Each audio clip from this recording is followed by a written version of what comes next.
Welcome back, everyone, to the Damage Report. It's Friday. Let's get this week over with Brett Erlich. Oh my God, you know what you guys should do if you want to have a great time on a Friday? Watch Happy Half Hour here on the Young Turks Network.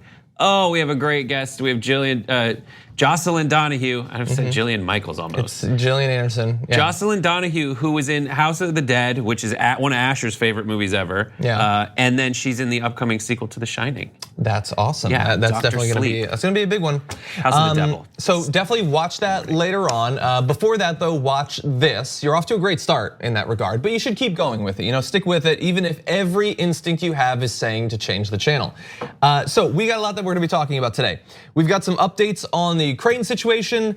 By the way, so we're gonna do like 10 minutes on this. It's not even gonna cover everything crazy that's come out in the past week, but I'm reaching my limit on being able to talk about it. So after that, we're gonna transition to a bunch of interesting topics. We've got Kevin Cooke, CEO of Bee Golden, a honey manufacturing company, on to talk about the plight of bees, why we should care about the fact that bees are getting decimated, or worse than decimated, actually.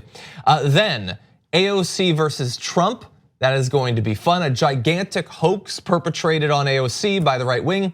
We've got Maxine Waters talking about Donald Trump inspiring threats against her and others. And then the development of lock him up chants.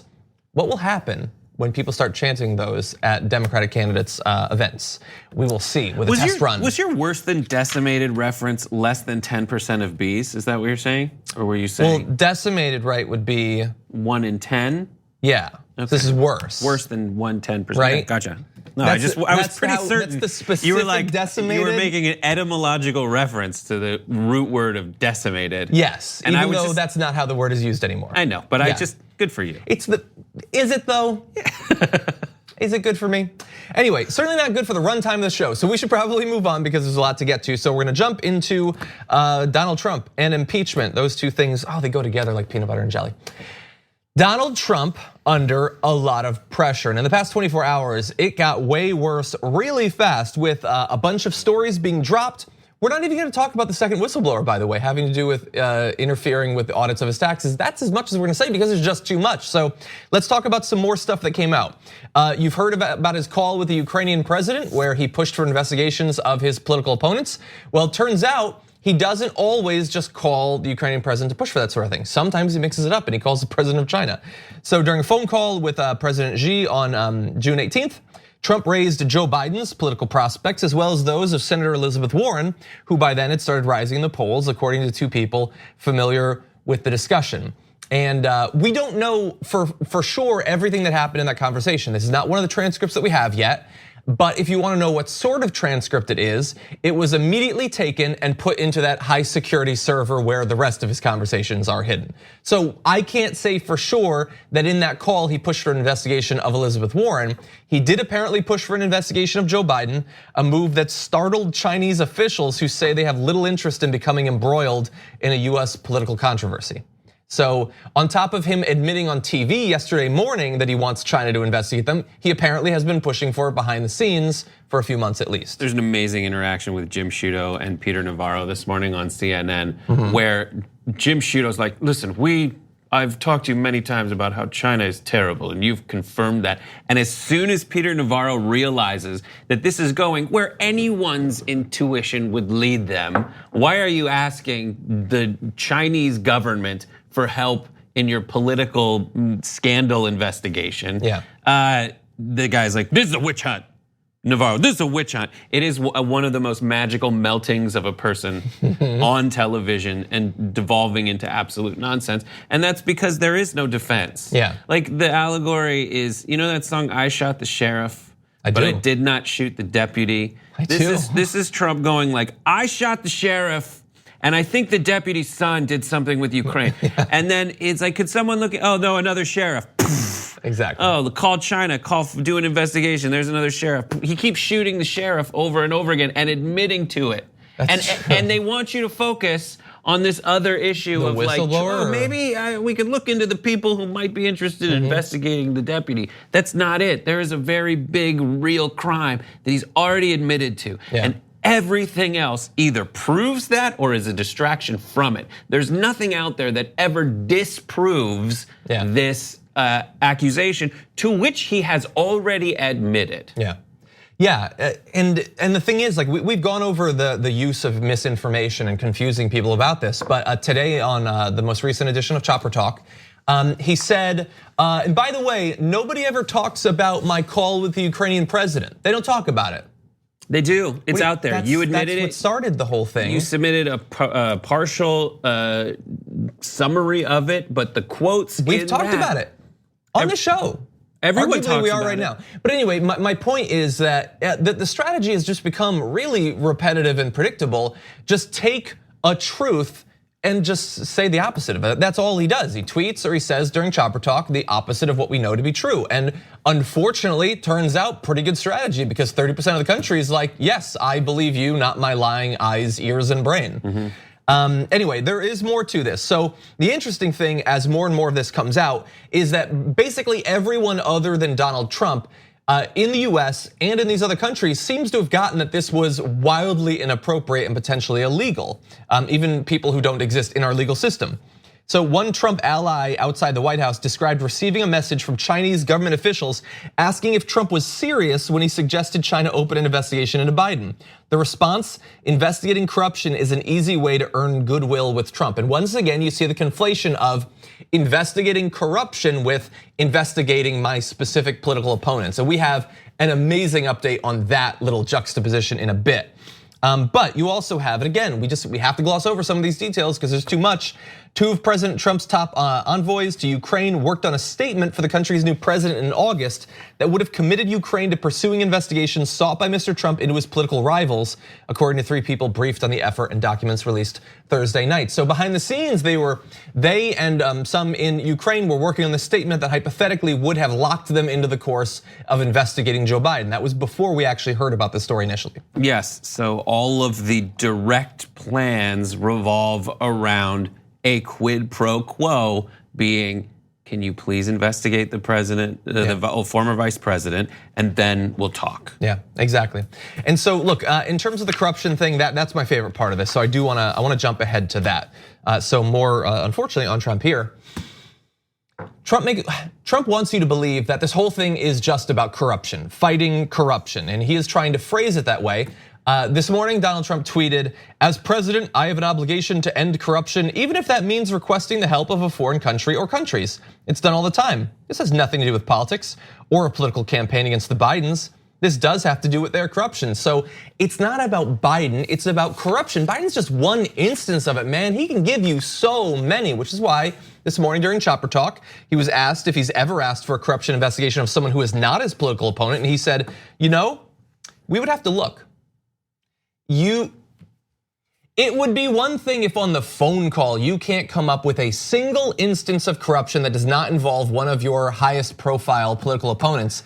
But if you 2 weeks into an impeachment inquiry still haven't come up with one example of corruption that does not involve your political opponents, that should be, I mean, look, it's obvious for us what's going on, but more and more, I would have to imagine that the Trump supporters in the Republican Party and the media have got to be getting frustrated with his inability to give them just a little bit of ammunition to defend him with. I listened to Fox News this morning and it isn't stopping them. It isn't stopping them? It is exactly the echo chamber that you think it is. Like last night at the end of Hannity, all it was talking about Hillary Clinton. Literally, they did a whole segment about Hillary Clinton in 2016 and Hillary's appearance on Maddow. And these people who say that we don't want to relitigate the 2016 election, get out there and talk about Hillary Clinton. And one of the amazing moments was when Mike Huckabee says, you know why I lost, and she needs to admit this. The reason why I lost my elections is more people voted for the other guy. And it's like, well, more people voted for her than voted for him, so that doesn't even hold.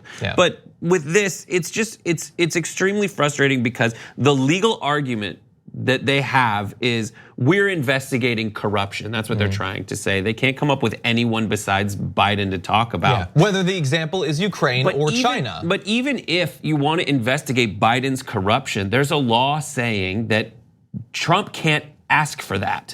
There are other ways to do that besides this. By the way, the DOJ could investigate it. The Department of Justice can absolutely do that on itself. But this way of doing it itself, even if that's your legal framework, which I would say is a baddie legal framework, that doesn't hold up. You need to go through another way. And then the other argument they're making is essentially, and you hear this when they're interviewed, they're saying like, wait, I guess Biden is his political opponent. They need to convince the American people that it's merely a coincidence that Biden is the chief political rival in terms of polling data and just the general framing of the election. And that's an insane thing to want people to believe. Yeah, if you're a defender of the president, it is on you to pretend that you're stupider than he is. You have to make these arguments, and that is a fairly low bar.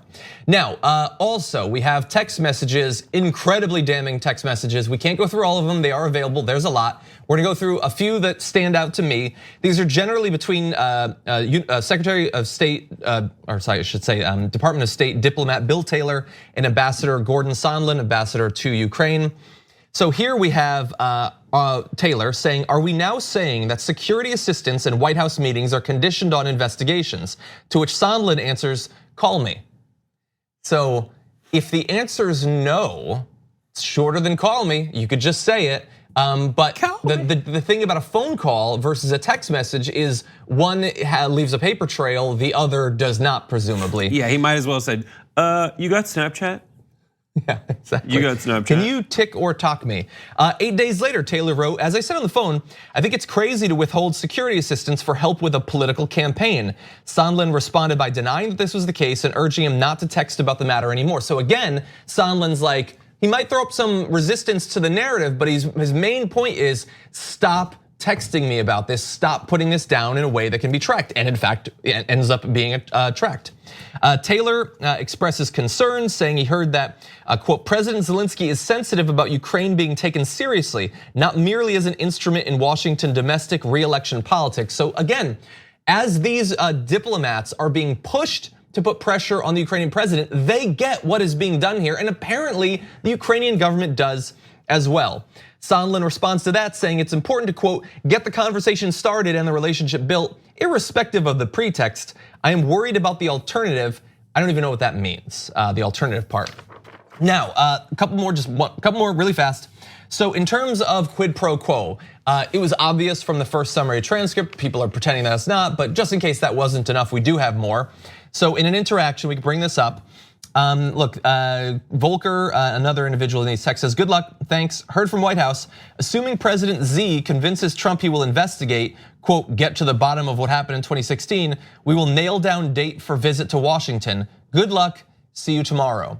So he will get a visit to the White House if he nails down that he will do this. Again, this isn't just, I need you to do me a favor though, where you can sort of grammatically link the two. This is an explicit recognition that a trip to the White House to meet Trump is contingent on investigating Joe Biden and what happened in 2016, the right-wing conspiracy theories about a server.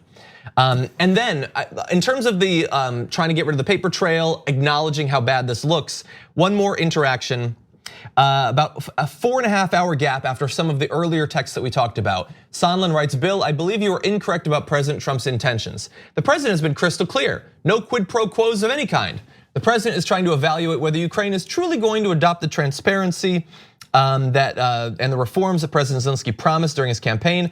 I suggest we stop going back and forth by text. If you still have concerns, I recommend you give Lisa Kenna or that's Pompeo, a call to discuss them directly." So after a period in which either just time passed or maybe Sondland talked to some people, figured out I need to get on the record saying there's no quid pro quo, and then we have to stop texting about this. This is, and we have to keep in mind like the entire framework. First of all, the thing, the transcript, the memo of the call, that is a crime. That is breaking campaign finance law, soliciting a thing of value from a foreign actor. That is one big crime. That is a main crime that we have confirmed happening. Yeah, and they confirmed it. He confirmed it, he admitted to it, that's not okay. And the question is why? And this revolves around essentially what Lindsey Graham was saying back in the 90s. He's like, I have to impeach a president and remove them from office if they're doing things that are reflective of the kind of person who should not be president of the United States. And that also relates to what a perfect phone call would be. He's like, I had a perfect phone call with the Ukraine president. A perfect phone call with the Ukraine president is something like this. Listen, Congress gave me the okay to change the way we support you militarily if and only if you do things that benefit the American people. That's a perfect call. And then Zelensky says, yes, we'll do that. Here's, by the way, when I come to Washington, D.C., I'll stay at the Radisson. And Trump's like, great, because otherwise that's an emoluments violation. That's a perfect call. That sounds good. But what happened was, instead of agreeing to all this stuff so that it can that would benefit the American people and asking for things that would benefit the American people, Trump asks for things that benefit himself. And the thing he holds hostage is his supporters' tax dollars. He's saying, I'm not gonna give you aid, but I will give you aid, which is Trump supporter tax dollars, if you investigate my political opponent. That is corruption. That's the definition of corruption, is someone using their position of power, not to benefit the people who gave him that power, that's the voters, but rather to benefit himself. And he keeps doing it over and over again. We have proof of that. That is the main crime. This is the other thing. Their main defense for like a week and a half was there's no quid pro quo. This is proof of the quid pro quo. Over and over and over. Everyone who's saying it's not also sounds like the husband who's cheating on his wife who tells his mistress to stop texting him. Exactly, yeah. If they're still denying it, it's because they don't care whether the president committed crimes. Yeah. It's just as simple as that. Okay, take a short break. We'll be back in just a bit.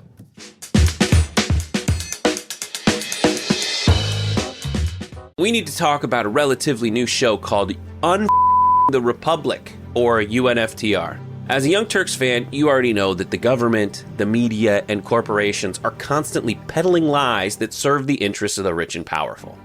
But now there's a podcast dedicated to unraveling those lies, debunking the conventional wisdom. In each episode of the Republic, or UNFTR, the host delves into a different historical episode or topic that's generally misunderstood or purposely obfuscated by the so-called powers that be, featuring in-depth research, razor-sharp commentary, and just the right amount of vulgarity. The UNFTR podcast takes a sledgehammer to what you thought you knew about some of the nation's most sacred historical cows. But don't just take my word for it. The New York Times described UNFTR as consistently compelling and educational, aiming to challenge conventional wisdom and upend the historical narratives that were taught in school. For as the great philosopher Yoda once put it, you must unlearn what you have learned. And that's true whether you're in Jedi training or you're uprooting and exposing all the propaganda and disinformation you've been fed over the course of your lifetime. So search for UNFTR in your podcast app today and get ready to get informed, angered, and entertained all at the same time.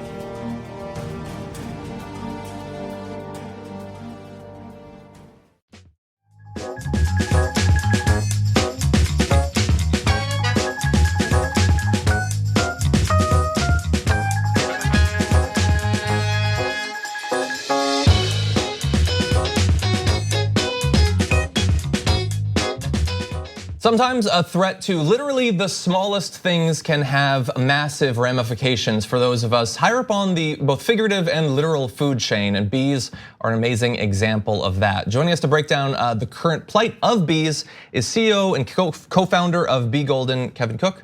Welcome to the studio. Oh, welcome, thank you. Glad to have you here. So I have heard that bees are having a rough time of it.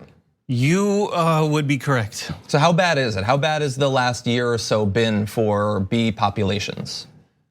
It has been astronomically bad. So we are facing what would be considered a catastrophic ecological collapse of bees worldwide and domestically. So what we're experiencing is something called CCD, or colony collapse disorder. So colony collapse disorder it's a range, it's a host of things creating what we see as a perfect storm for decimating the honeybee population. A lot of those contributing factors, really play into the larger agricultural industry, period. One of them being pesticides, insecticides, herbicides, things of that nature. And so we've kind of stepped back and looked at the problem. And in 2008, CCD kind of came out, and it was what's really going on. And then as they started to investigate different areas, we started to see the big picture come out, and it's been bad. Yeah, and I mean, I think I saw in some of the materials you provided that over the last winter, something like 40% were eliminated. And even higher. We've seen up to 80 and 90% of losses in colonies. Yeah, and look, we were talking during the break about the amount of birds, forest creatures that had died. And when you see things like 40-50% over the course of half a century, here we're talking about like while we were waiting for the next season of The Good Place to come out, like absolutely, that was like it's such a short time span. And just to be clear, you sort of alluded to this, but this isn't just a California thing. This isn't just a US thing. We're seeing this across the globe. Are there areas where they're taking efforts, they're doing something differently and they're resistant to these deaths? So, I mean, yes and no. So the powers that may be seem to be hindering the process, but independent scientific associations and beekeepers, worldwide are pushing forward efforts to try to mitigate some of these issues.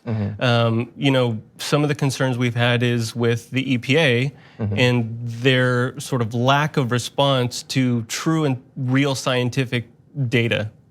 So we have something that we've seen as a significant issue, and these are pesticides, two of which are astronomically bad for bees. One of them has been around for quite some time. They're called neonicotinoids.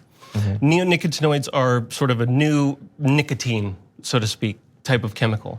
The next one is sulfoxaflor, which is a sulfoxamine. I've read about that one. Sulfoxaflor is almost identical in what it does to pollinators as a neonicotinoid. And their conditional registration of this was based off of scientific research done by the companies who are putting them into the market. Yeah. Sulfoxaflor was produced by formerly known Dow Agrochemicals, right? And so what we see is those are supposed to, coat the plant and create, this environment for less environment. But what we're seeing is they're doing substantial damage to the pollinators. Yeah. Yeah, and we'll return in just a minute to what the EPA and the Trump administration is doing in this area. But just in case people have gotten into this far into the interview and they don't get yet why this is a huge issue, like maybe they think to lose any animal is bad, sure. Maybe to lose honey, hypothetically. So you co-founded a company that produces honey. Correct. But okay, so I think it's weird to not have honey anymore. But let's say that wasn't people's biggest concern. Why should they still be worried about bees potentially going extinct? Okay, so the ramifications of the bee or pollinators like the bee go extinct is worse than you could even imagine. Okay, so first and foremost, honeybees are responsible for more than 30% of the food we eat. Period, full stop. In terms of pollination?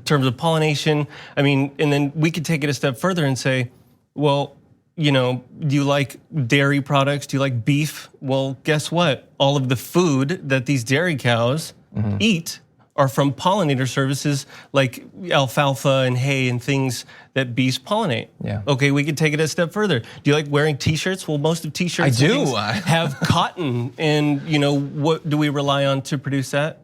Pollination services. Yeah. Here's the biggest one. Do you like drinking coffee? All the time. Well, guess what? That would be in danger. You would no longer be able to have, that type of coffee for the price. I mean, it just is a fallout of catastrophic proportions. Yeah.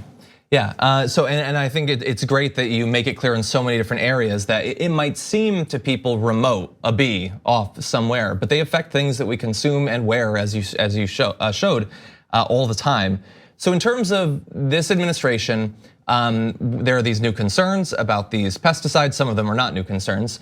You said that the EPA is apparently not particularly interested in doing anything about it. Does Trump seem to show any interest in dealing with this issue? I haven't seen a peep, wink nor snore about any interest in helping or pushing the agenda along to save pollinators. Look, this is the thing. The EPA is doing what they consider to be the best they can, right? But they're influenced by a $1 billion plus industry in these, chemical substances. So, I mean, just to put it in perspective, pollinating services worldwide are a $250+ billion industry, right? And so what we see is a fallout from these issues if bees disappear. The EPA, they haven't really taken into consideration the true independent scientific research data which definitively says these are extremely harmful for bees. Yeah. You know what I mean? And the issue with that is, if you see it, do something about it. Yeah. And nothing is being done about it. Yeah, and look, I know that when it comes to like climate change, they'll say, oh no, we don't trust the scientists. Some people say, I think it's solar flares that are doing it. Right. So what exactly is killing 80-90% of the bees in some areas? Like kids with rocks? Like what is actually wiping them out? So you actually kind of hit the nail on the head. I mean, obviously, the human species and human society is so interconnected with nature. Whether we want to admit that or not is another issue. Yeah. But we are, right? And the fact of the matter is, bees being such an important creature, we're looking at a host of things. It's not just one thing that's killing it, but yeah, the fragmentation of land, the warming of the planet, erratic weather cycles, all of these things are causing, the bees to lose habitable land, right? Yeah. The next is pesticides, herbicides, but we're also seeing immunological diseases that come from, these mites like the Varroa destructor mite or the Paracarpus woody. These mites are probably one of the bigger factors that are killing this. And what happens is these neonicotinoids and these sulfoxaflor, these pesticides, the mites are becoming very resistant and resilient to these things over the exposure for long periods of time. So it's not affecting them as much. The Varroa destructor mite is entirely dependent upon the bee. It really only is what attacks the bee, and it goes into the colonies. It creates the immunological disorders like the deformed wing virus, where we see the brood in different generations of bees becoming weaker and slower. They used to pollinate for 9 days. Now they're only pollinating for 4 days. Yeah. In 1988 we had 5 million hives. Today we have 2.5 million hives. It's 50% loss. Yeah. This is catastrophic, and no one is doing anything on a bigger level, like on the national level to take it on. Nothing's being done. Exactly. Yeah, and so as I alluded to in the intro, this is the sort of issue that because it seems small or remote, like the creatures we're talking about are small and sometimes remote. It seems like something we don't have to focus on, but clearly we do because the consequences could be devastating. Absolutely. Kevin Cooke, CEO, co-founder of Bee Golden. Thank you so much for joining us. Pleasure. Bring it down. Incredibly important issue. Absolutely. Thank you. Thank you. We're gonna take a short break. We come back. Donald Trump launching a new feud over a hoax, this time against Alexandria Ocasio-Cortez. After this.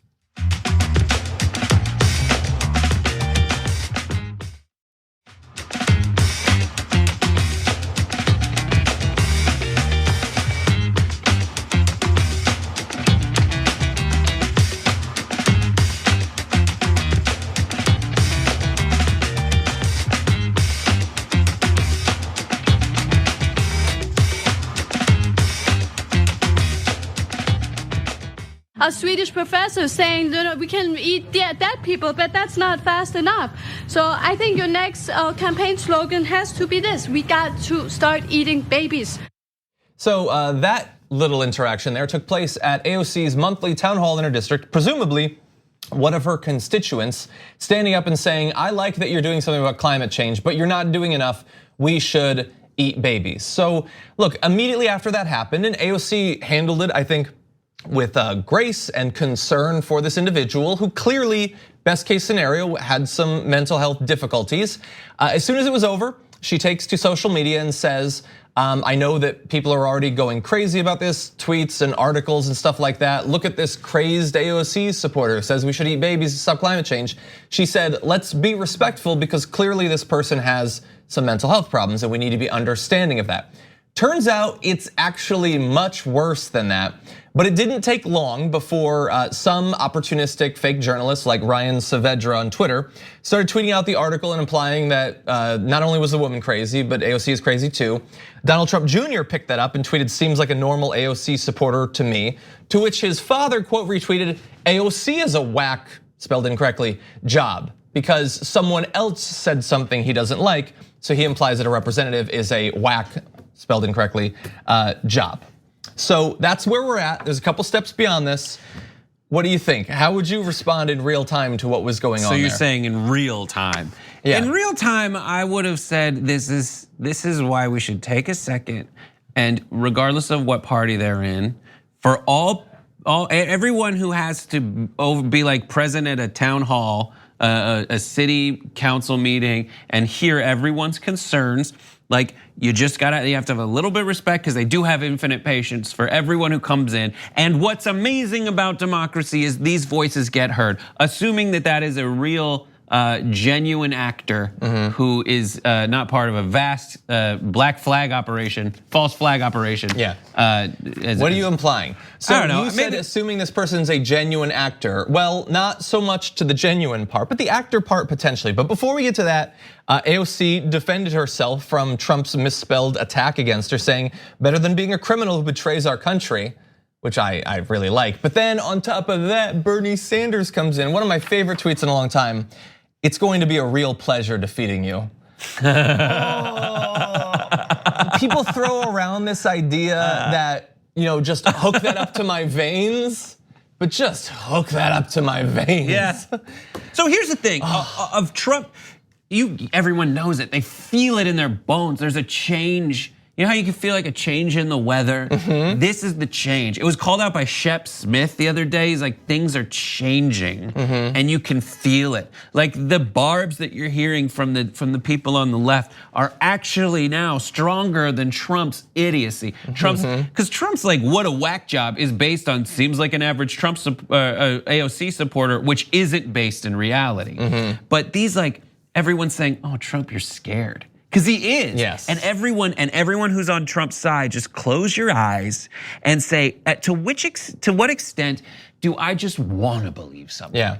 Because that's what it is. You just want to believe it, and it's cool. But just be honest with yourself. You want to believe this stuff, and then you have to ask yourself, is it true? And you need to go outside Fox. That's unfortunate because Fox is just an echo chamber, literally repeating terrible, stupid things over and over again. And we're gonna show that. Yeah, he's terrified. You'll note. Can we bring up his tweet really fast, just for 1 second, before we move ahead? That AOC is a whack misspelled job, because there's something interesting that you'll notice about that. If we can see that tweet. Let's see one. Do you notice the interesting thing about Trump's tweet there? He didn't at her. Because he wants to talk about her, but that dude is terrified. And that is why he has so rarely ever directly attacked her on Twitter, because he doesn't want the response. And so that's funny. I get a little joy out of that, just like with the Bernie Sanders one. But look, immediately, a lot of people were suspicious about this. And I know I've dragged this out too long, but this person who's standing up saying we gotta eat the babies, that's one thing. If you're saying eat the babies, that's one thing. If you're saying eat the babies wearing a shirt that says eat the babies, that's a slightly different thing. And for a rational person, it is a clue that this is perhaps not what it seems to be. Everybody got that immediately. Jeffrey Wright had responded, tweeting, "This smells like a setup." And nothing looks like anything to him typically. Exactly, great actor. We disagree on Bernie, but other than that, he's a great actor. But anyway, look, it did not take long for it to come out that, of course, this was a plant. It's a fake. LaRouche PAC, a far-right group that supports Donald Trump, has taken credit for trolling Democratic Congresswoman Alexandria Ocasio-Cortez during a town hall meeting yesterday. An operative with LaRouche made headlines overnight after blah, blah, blah. You know what I'm talking about here. And so AOC acknowledges it. Turns out the woman yelling was a Trump supporter. Doesn't rule out potential mental issues. She is, after all, a Trump supporter. But good to know that they were not in crisis. Earlier this year, I was stalked and very nearly hurt by a disturbed person. I don't take chances and immediately tried to de-escalate. And so, yeah, it was obvious. It wasn't just obvious to us and the cast of Westworld as well. It was obvious to all of the right-wingers who were opportunistically pushing it. So Ryan Saavedra tweeted it out over and over and over. How crazy, Don Jr., Donald Trump, over and over, crazy. If we bring up this, can we jump ahead to the screenshot of the article? Fox News, get rid of the babies. Distraught woman at AOC town hall urges eating babies to fight climate change. All of those people who were pushing this out, where are they now? Now that we know that it was a plant, but that's where are the tweets from Ryan Saavedra? Where's Fox News issuing an apology for implying that this was an authentic AOC supporter? But look at what's happening. They are pushing out this false narrative based on the actions, the insane actions of what aren't AOC supporters. Look on the other side. There isn't an AOC supporter who's actually saying eat babies. There are Trump supporters who are sending bombs to Congress people. Yeah. So Trump is the actual one who is, and I'm not saying all his supporters are this way. I hate that I have to say that, but his support, he has a larger, an infinitely larger number of supporters who are actually threatening and committing violence. Yeah. Like that's it. Yeah, we're gonna have more on that with Maxine Waters, but yeah, that was why the initial Donald Trump Jr. tweet seems like a normal AOC supporter to me. Dude, it's like it's a year from the year anniversary of a normal Trump supporter mailing pipe bombs to a list of his political enemies. Like maybe don't throw rocks when your supporters are throwing pipe bombs. And also, eating babies won't do anything. Their lung capacity is far too small to have an effect on the carbon makeup of the atmosphere. It's the human beings. Unless a baby has adult-sized lungs, don't eat it. Yes, and by the way, here's why they did this, because this is not a lie to the left that they're perpetrating. It's a lie to the right. They are trying to fool people on the right, are trying to fool other people on the right that this is what the left is. Because as I tweeted this morning, there's no one they like lying more to than their own side of the aisle, and they do it because they know that even when it's shown, just like with every Jacob Wohl thing, it doesn't matter, because on the right, they don't care if what they believe is true. They don't care about the obvious mismatch in 1 week of AOC supporter wants us to eat babies. Oh my God, that's terrible even though it's fake. And Trump literally talked about feeding migrant children to alligators. Nobody cares about that, not a peep from Trump supporters. Did he lose 1% in the polls after it was found out that he wanted to feed kids to alligators? No. No, that seems like a crazy made up sentence, but it's real and it's true. Yep, I had an amazing conversation in like the back of a plane. Like I had a 12-hour plane ride, and I was talking to like a mom from Manhattan Beach who is a Trump supporter. And the things then these are like just people. She's like lives in a very wealthy part of town, and she believes all this stuff that she heard on Fox News. And this eat babies to save the environment is like the next logical step in what itself was a lie. All the criticisms of the Green New Deal were like, oh, we're gonna have to have trains to Hawaii. You made that up. Yeah. That's not based in reality. And then they're talking about how crazy that is. And now the next step is babies. We're gonna eat babies. Yeah. And all of this is just to try to distract from the central problems facing this president, which is he admitted to a major crime, a high crime, a misdemeanor, and he should be facing impeachment. And the other thing is he's calling AOC do-nothings. She's doing these town halls to hear from her constituents and forward their concerns. And also further weed out corruption. She has the Just Society proposal, which tries to weed out corruption in government contracts, among many other things. He is not listening to that, and he's not forwarding it, and that's a problem. Yeah, it is a problem. It is a problem. I mean, you got to give them credit for the mental flexibility to simultaneously believe that radical environmentalists want us to stop eating hamburgers but start eating children. That seems a little bit weird. And by the way, everybody here should, like I listed a whole bunch of people who pushed this story, even though we all knew it was gonna end up being a plant. But they did it because it's convenient. Everybody here should tweet Tucker Carlson. He did it last night, immediately didn't wait to find out if it was true or what was going on. We will see, will he issue a retraction on his show today? I kind of doubt it, but let's put some pressure on Tucker on this. Okay, we're gonna take a short break. We come back, Maxine Waters, more threats against her. She'll break it down after this.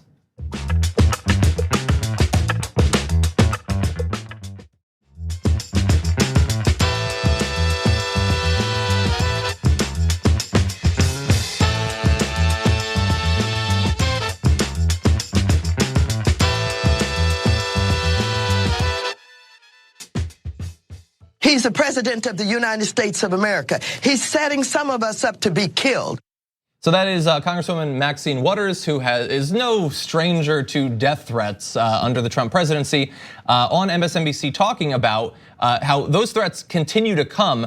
And she's tying it in with her concerns over the safety of the whistleblower, who Trump has already said should, in a perfect world, be executed, or at least implied it, and wants to interview with, which of course there's no reason for that whatsoever. We'll find out what the whistleblower has to say when they testify. What do you think about these threats? Is this something that I feel a need to continue to focus on it because I don't want threats of political violence to be normalized. But we do know that it's been going on for a long time. Yes, Trump is intentionally doing this to inspire people to to threaten his political opponents as a way to distract, but he's kind of a sociopath, and so he has no actual concern for people's well-being. And this is part of the strategy. Yeah, and look, the threats haven't stopped Maxine Waters, but hypothetically, for some people, I'd be concerned if you were threatening my family with death. For some of his critics, it might actually cause them to stop pushing back against him. Anyway, here's the full clip with Maxine Waters, or at least a good portion of it, with her making the case. He shouldn't be going after anybody. He's the president of the United States of America. He's setting some of us up to be killed. I have death threats constantly. There are a number of people who have been convicted for threatening to kill me.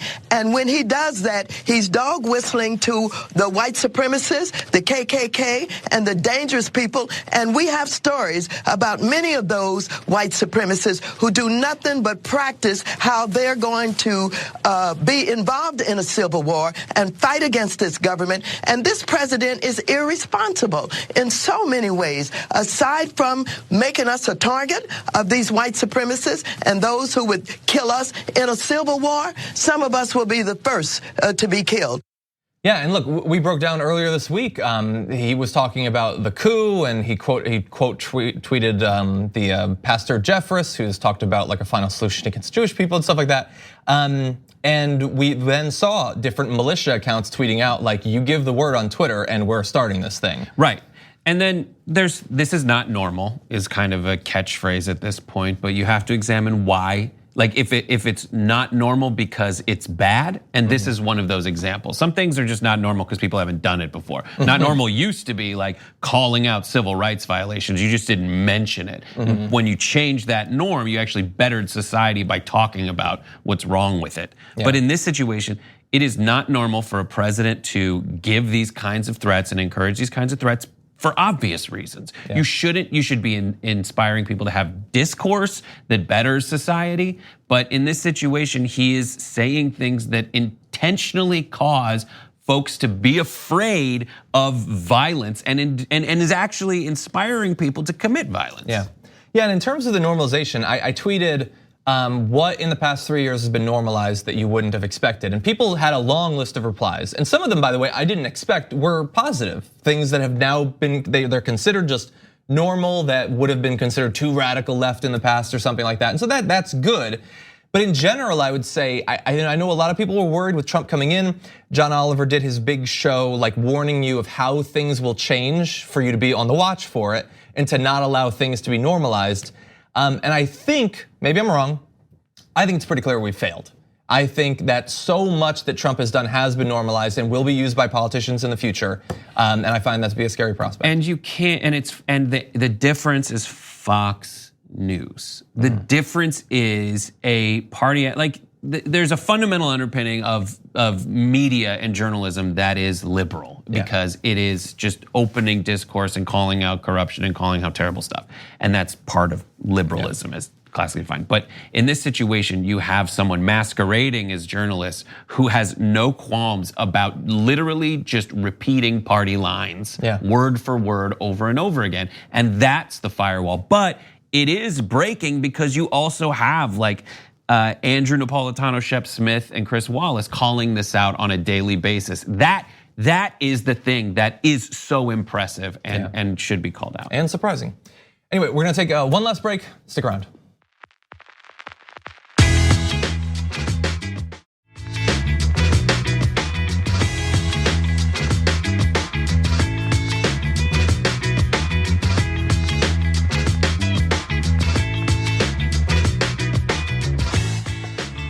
Welcome back, everybody, including Edwin. How's it going? So anyway, we unfortunately don't have a lot of time in this last block, but don't worry, we do have another story we want to get to. It involves the lock him up chant. I was alluding to that earlier. So what happens in this sort of situation is, unfortunately, if you're not a member of TYT, you're not gonna see our overtime clip that's gonna happen a little bit later on. But I will reassure you, that is a situation that you can remedy. Go to tyt.com/John. You can sign up for a TYT membership, and then on either the website or on the incredibly convenient, awesome app that we have, you can continue to watch in the future, not only this show, but the extra overtime clips that are increasingly happening, considering how much news there tends to be. Edit that part out, just edit that part out where you like increasingly happen. That was embarrassing. Edit you out, okay? I want you to go through the show, Cassie, and I want you to edit them all out. If you're looking for something that's edited for air, you should watch Happy Half Hour tonight on TYT on all those things that he said. We have Jocelyn Donahue from Dr. Sleep, which comes out in November. And it's amazing. We talk about the huge scandal that's ravaging Rancho Cucamonga. I haven't heard about that. Oh my God! There's the Neighborhood Watch wrote a letter saying we are wealthy. Please don't give out dum-dums and Smarties. Just king-size candy bars. It's amazing. That is ridiculous. But anyway, the show used to be good when I was on, but it's gone downhill. Don't watch it anymore. Anyway, thank you everybody. For those of you who are going to be sticking around for the overtime, we're going to take a short break and then get to that last story. It's very interesting. How does a candidate deal with a lock him up chant? We'll have that for you. And thanks for watching throughout the week. See you on Monday, if not. Bye-bye.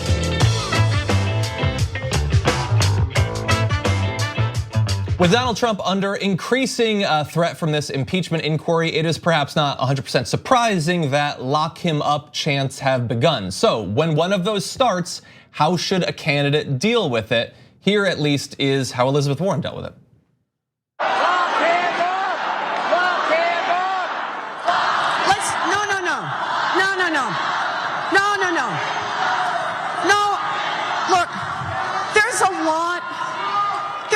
We need to do, and I understand that Donald Trump and his supporters are getting really nervous, and they have a good reason to be. Okay, so important context there. It seems like the chant did start because a Trump supporter was where they're not supposed to be, in back of the candidate with a big sign. But I don't care, doesn't matter. It's still a chant. I never liked the lock her up. I don't like lock him up either. Yeah, we don't gotta. You know what I mean? We don't gotta. We could. We don't gotta. I don't know. There's people that can, like people that you need people out there. I don't know. Do you need an equal and opposite reaction to what Trump has? That's going on the offense, but that also allows him to like kind of in a roundabout way have defined the discussion. Yeah, so it's based on his language. I really like and am in favor of pushing the like, oh, he's scared. He's scared. Which is what she did. And calmer than you are. Just calmer than you are, buddy. Like, I don't know what, like I can tell very obviously that the president is scared now. Yeah. He's really trying. It's the classic Rocky, at least I ain't breathing heavy. Yeah, but like also, if you look at the talking points that the president's team has had to push out through Fox, they went through like 10 already since that fail. And now they're trying to push. They use it and he sets it on fire, so they have to move to the next one. Right, exactly. So that's why it fails. But now they are just pretty much explicitly staying on Hunter Biden is corrupt. The President Kennedy, the Louisiana Congressman John Kennedy put out a bill recently. He announced that's going to make it illegal for the sons of politicians, the children of politicians, really high up in American politics, to do business with Ukraine. Yeah.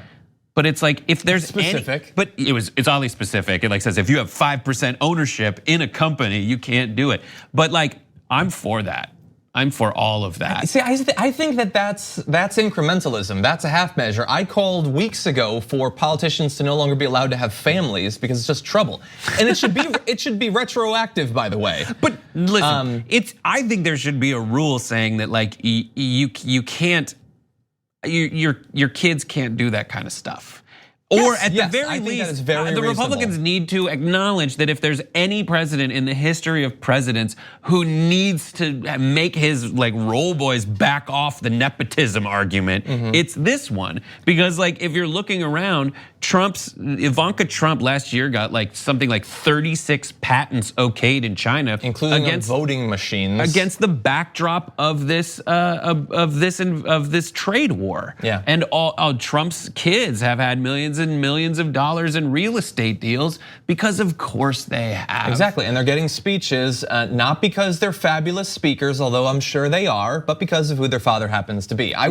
I don't know exactly how we weed this stuff out, but it should 100% be weeded out. But bringing it back to Elizabeth Warren, like this, what she did is the right thing to do because it is the high ground, but it's still, and it pivots toward a better attack. Exactly. Than lock him up, which is their words. It goes toward he's scared. I agree. So it'll be interesting to see if this happens in the future to other candidates, how they'll handle it. I hope they do with at least as much grace as she did.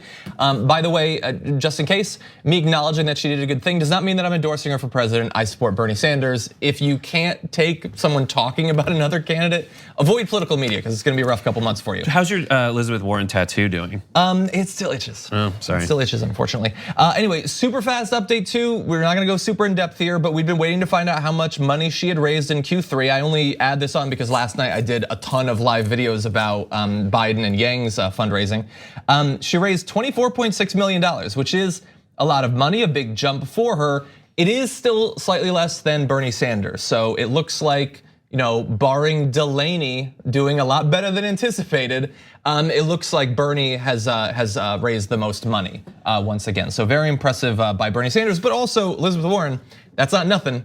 That's $10 million more than Joe Biden. And her number That's like Kamala Harris above Joe Biden. And each quarter, as you have it here, but like that you just showed, her number keeps going up and up. Whereas Biden's has gone down, and the way that campaign finance works, it's probably going to continue to go down because his donors will have tapped out. His high dollar donors can only legally give so much. And Bernie's is still a monster and Bernie does a great job of the subscription model. Exactly. And by the way, so their numbers are very close, but Bernie Sanders had about twice as many donors. Right.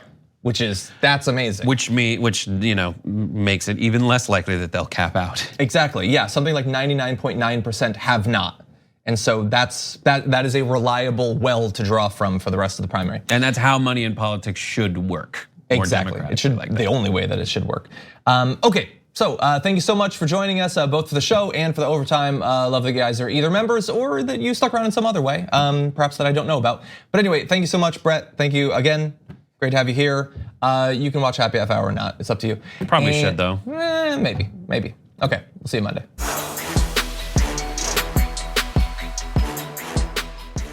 Thanks for listening to the full episode of The Damage Report. Support our work, listen ad-free, access members-only bonus content, and more by subscribing to Apple Podcasts at apple.co/TYT. I'm your host, John Derola. I'll see you soon.